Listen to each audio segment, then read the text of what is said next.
ಥರ ದಪ್ಪ ದಾರ ತೊಗೋಬೇಕು ಸ್ವಲ್ಪ. ಫಸ್ಟ್ ಒಂದು ಹೂವನ್ನ ಈ ಥರ ಕಟ್ಕೋಬೇಕು.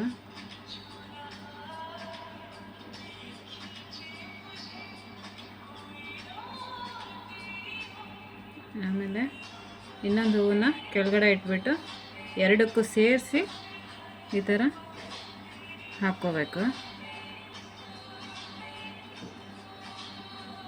ಆಮೇಲೆ ಮೇಲ್ಗಡೆ ಇಟ್ಬಿಟ್ಟು ಸೆಕೆಂಡ್ ಹೂವಿಂದ ತೊಟ್ಟಿಗೆ ಎರಡಕ್ಕೂ ಸೇರಿಸ್ಬಿಟ್ಟು ಈ ಥರ ಹಾಕ್ಕೊಳ್ತಾ ಹೋಗಬೇಕು. ಮತ್ತು ಕೆಳಗಡೆ ಇಟ್ಬಿಟ್ಟು ಮತ್ತೆ ಸೆಕೆಂಡ್ ಹೂವಿಂದ ತೊಟ್ಟಿಗೆ ಸೇರಿಸಿ ಮತ್ತು ಈ ಥರ ಹಾಕ್ಕೋಬೇಕು. ಆಮೇಲೆ ಮತ್ತೆ ಮೇಲ್ಗಡೆ ಇಡೋದು, ಕೆಳಗಡೆ ಇದು ತಗೊಳ್ಳೋದು, ಮತ್ತು ಇದ್ರ ತೊಟ್ಟಿಗೆ ಸೇರಿಸ್ಬಿಟ್ಟು ಎರಡನೇ ಹೂವಿಂದ ಮತ್ತು ಈ ಥರ ಹಾಕೋದು. ಮತ್ತು ಈ ಥರ ಇಡೋದು. ಈ ಹೂವಿನ ತೊಟ್ಟಿಗೆ ಹಿಂದ್ಗಡೆ ಹೂವಿನ ತೊಟ್ಟಿಗೆ ಅದಕ್ಕೆ ಸೇರಿಸ್ಬಿಟ್ಟು ಹೂವಿಗೆ ಸೇರಿಸಿ ಕಟ್ತಾ ಹೋಗೋದು. ಇದೇ ಥರ ಒಂದೊಂದೇ ಹೂವನ್ನು ಕಟ್ಟಬೇಕಿದು.